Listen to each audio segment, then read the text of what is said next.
नमस्कार दोस्तों आज हम बात करेंगे ईडी यानी कि इरेक्टाइल डिस्फंक्शन के बारे में और आपको बताएंगे कि वास्तव में इस बीमारी में कितने सारे कारण होते हैं और वास्तव में ऐसे कौन से कॉजेटिव फैक्टर्स हैं या हम कहें ट्रिगरिंग फैक्टर्स हैं जिनके कारण ये परेशानी पड़ सकती है और किन बातों का आपको ध्यान रखना चाहिए जब आपको ईडी का आप कोई ट्रीटमेंट कराते हैं और कौन सी ऐसी वेरी इफ़ेक्टिव होम्योपैथिक मेडिसिन है जो कि कारण के हिसाब से जब आप लेते हैं तो ईडी की परेशानी में आपको इम्प्रूवमेंट आता है।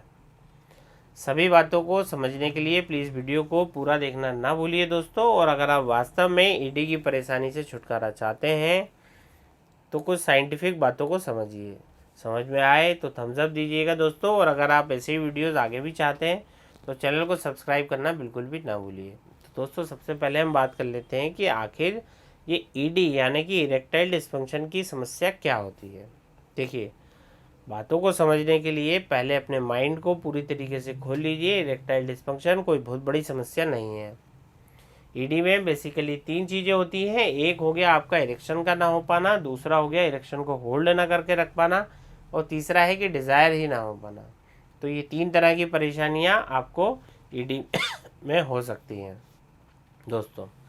अब ये मान के चलिए कि 10 में से एक व्यक्ति को ईडी की परेशानी ज़रूर से हो जाती है। ऐसा कोई भी व्यक्ति नहीं है जिसको ज़िंदगी में कभी भी ईडी की परेशानी ना हुई हो।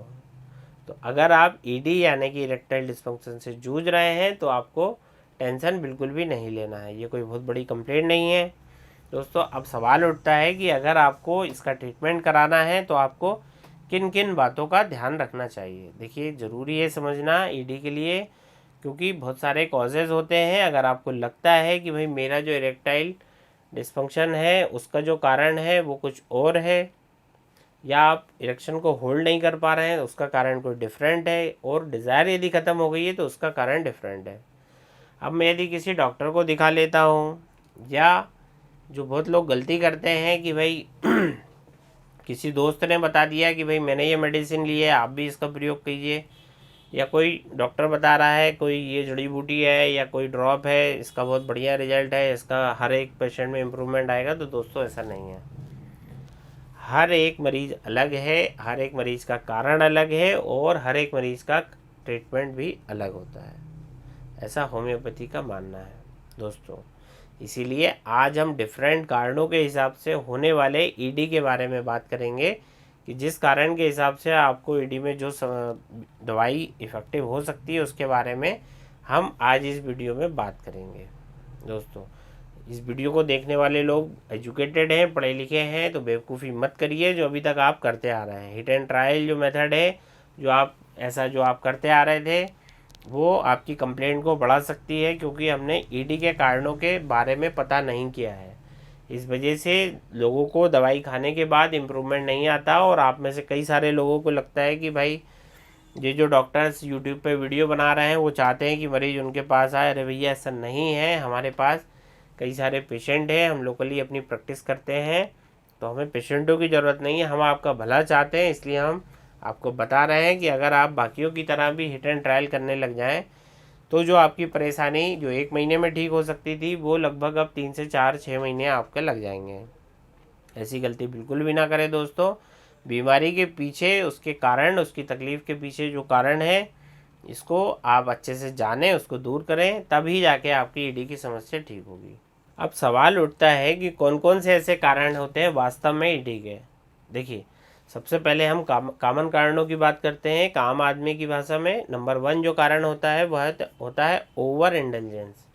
ओवर इंटेलिजेंस का मतलब है कि या तो हमने बहुत ज़्यादा सेक्सुअल इंटरकोर्स कर रहे हैं, या हमें जितने अंतराल पर करना चाहिए उससे कहीं कम अंतराल पर हम सेक्सुअल इंटरकोर्स कर रहे हैं। बहुत ज़्यादा इंटरकोर्स में आप इन्वॉल्व हैं, या फिर हम ओवर मास्टरबेशन में इन्वॉल्व हैं, या पहले हमने बहुत ज़्यादा ओवर मास्टरबेशन किया है, यानी कि सेक्सुअल एक्सेस किया है, ओवर इंटेलिजेंस किया है। ठीक है, एक कारण तो ये हो गया। दूसरा कारण होता है ब्लड सप्लाई। अगर आपकी ब्लड सप्लाई अल्टर्ड हो गई है या लेक ऑफ ब्लड सप्लाई है आपके पेनाइल ऑर्गन में या आपके मेल जेनाइटल ऑर्गन में, तो ऐसे केसेस में इरेक्टाइल डिस्फंक्शन की प्रॉब्लम आपको हो सकती है।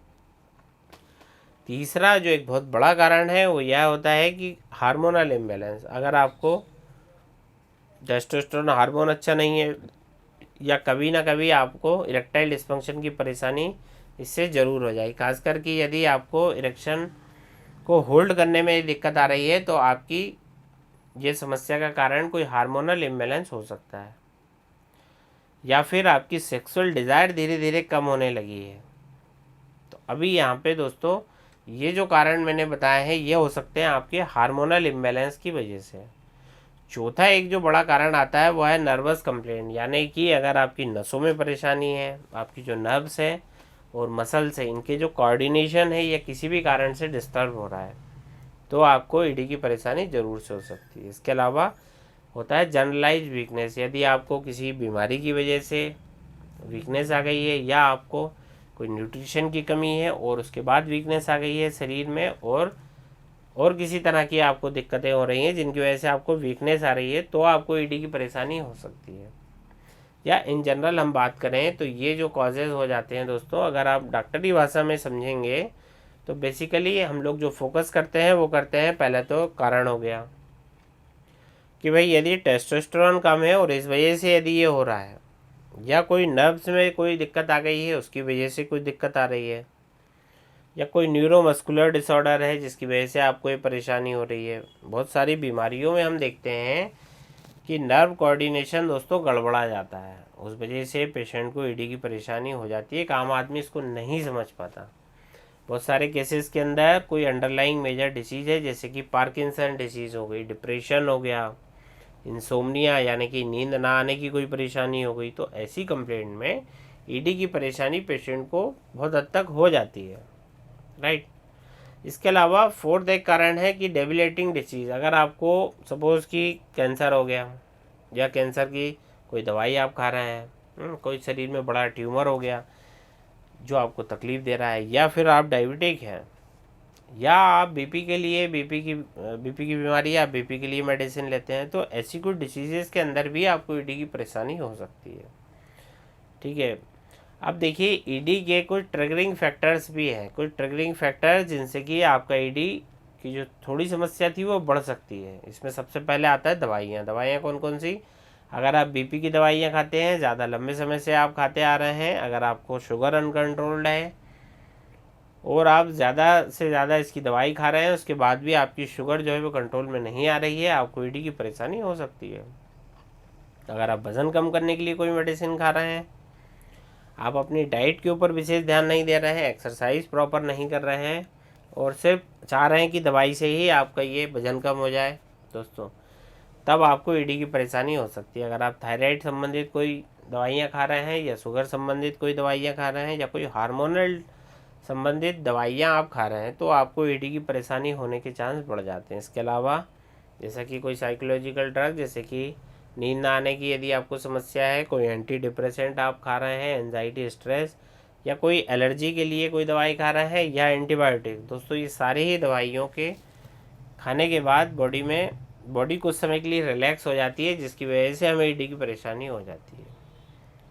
अगर आप कुछ साइकोलॉजिकल ड्रग खा रहे हैं, साइकोलॉजिकल ड्रग मतलब कि डिप्रेशन है, एंजाइटी है, नींद लाने के लिए कोई दवाई है, इंसोम्निया के लिए कोई दवाई है, तो ये सारी ही दवाइयाँ और उन बीमारियों की वजह से ईडी की समस्या आपको हो सकती है। अगर हम हैबिट्स की बात करें तो यदि आप स्मोकिंग कुछ ज़्यादा ही करते हैं, 100% आपको ईडी की समस्या कभी ना कभी दोस्तों ज़रूर होगी। अगर होगी तो बहुत ज़्यादा समय लगेगा इसको रिकवर होने में। सिमिलरली यदि आप अल्कोहल लेते हैं, और अगर आप अल्कोहल लेते हैं तो कहीं ना कहीं आपको ईडी की जो समस्या है वो मेंटेन रहेगी, बरकरार रहेगी, आपको हमेशा समस्या आती रहेगी। दोस्तों अब हम बात करते हैं इसके ट्रीटमेंट का, कि होम्योपैथी में जो ट्रीटमेंट उपलब्ध है, कोई ट्रीटमेंट है तो हाँ बिल्कुल मौजूद है, बहुत अच्छे से मौजूद है। होम्योपैथिक में बहुत ज़्यादा इफ़ेक्टिव ट्रीटमेंट उपलब्ध है, क्योंकि देखो यदि आपको पता है होम्योपैथी जो है वो सिम्टोमेटिक होती है, लक्षणों के हिसाब से दवाई दी जाती है, जैसी परेशानी उसके हिसाब से दवाइयाँ दी जाती हैं। तो होम्योपैथी के अंदर अगर हम ईडी की दवाइयाँ ढूंढने जाएंगे दोस्तों, तो लगभग 100 से ज़्यादा दवाइयाँ मौजूद हैं, और हमें कितनी दवाइयों के बारे में पता होता है, मुश्किल से 20-30, या कोई कॉम्बिनेशन मेडिसिन के बारे में ही हमें पता होता है। तो अब यदि हम इसके कारणों के हिसाब के ऊपर आते हैं और इसके हिसाब से हम दवाइयाँ देते हैं, तो उसमें हम क्या दे सकते हैं। सबसे पहले हम बात करते हैं ट्रॉमेटिक कॉज की।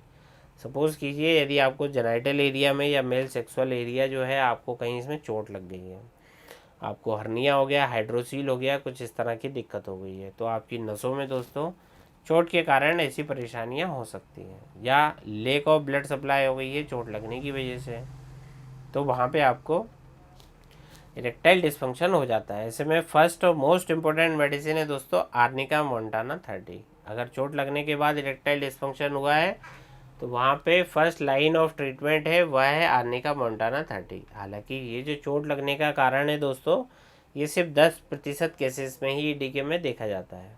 किसी दोस्त यार ने आपको मस्ती मजाक में मार दिया, किसी तरीके से हमें चोट लग गई, आप बाइक पे चल रहे थे, कहीं आपने ब्रेक मारा, उसकी वजह से आपको टेस्टीज में चोट लग गई, अक्सर उस वजह से आपको इरेक्टाइल डिस्फंक्शन यदि हो जाता है, और यदि ये कारण है तो आर्निका मोंटाना लीजिए 30 पावर में दिन में 2 से 3 बार डायरेक्टली ऑन टंग। लगभग 1 महीने तक आपको इसको कंटिन्यू करना है, आपको ज़रूर से इम्प्रूवमेंट आएगा यदि आपका ये कारण है।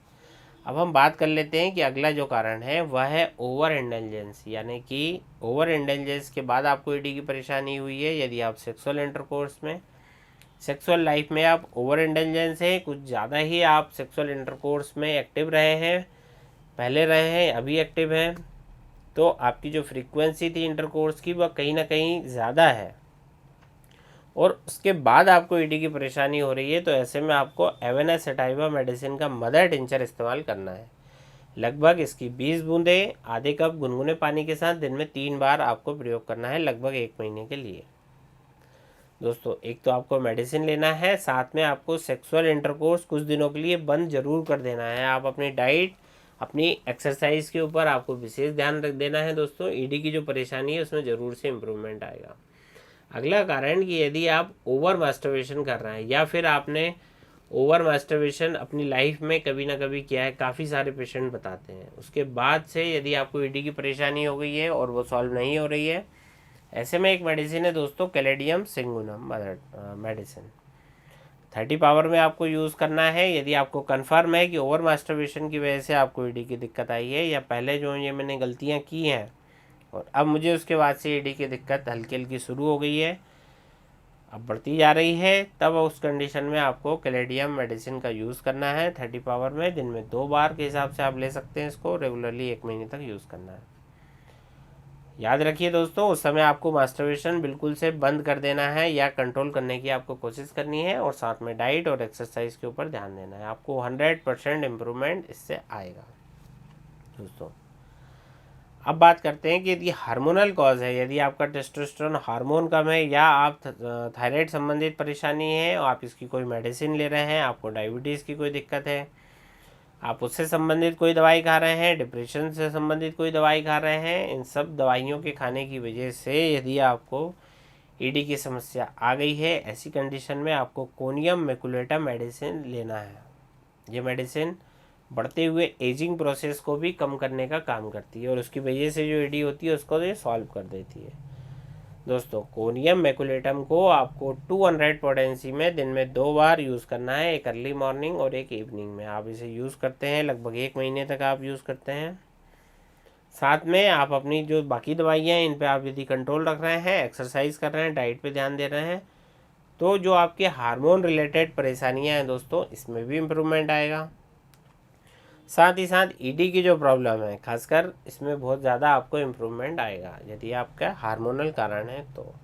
दोस्तों अगर आपकी सेक्सुअल डिज़ायर बिल्कुल ख़त्म हो गई है, सेक्सुअल डिज़ायर कम्प्लीटली नील हो गई है, बिल्कुल भी सेक्स के लिए इच्छा नहीं होती है, ना ही आपका इरेक्शन हो पा रहा है, ना ही आप इरेक्शन को होल्ड कर पा रहे हैं, आप बुरी तरीके से परेशान हैं, आप कंसीव करना चाहते हैं, आपको कंसीव भी नहीं हो रहा है, आपने अपनी रिपोर्ट कराई है, सीमन एनालिसिस आपने कराया है, उसमें भी आपको इम्प्रूवमेंट नहीं आ रहा है, तो यदि आपके इन सब का कारण हार्मोन इम्बैलेंस है, टेस्टोस्टेरोन हार्मोन आपका कम हो गया है, साथ में स्पर्म एनालिसिस की रिपोर्ट अच्छी नहीं आ रही है, और यदि आप चाहते हैं कि इसमें इम्प्रूवमेंट आ जाए, तो सबसे पहले आप शुरुआत कीजिए न्यूफल लुटिया मदर टिंचर से।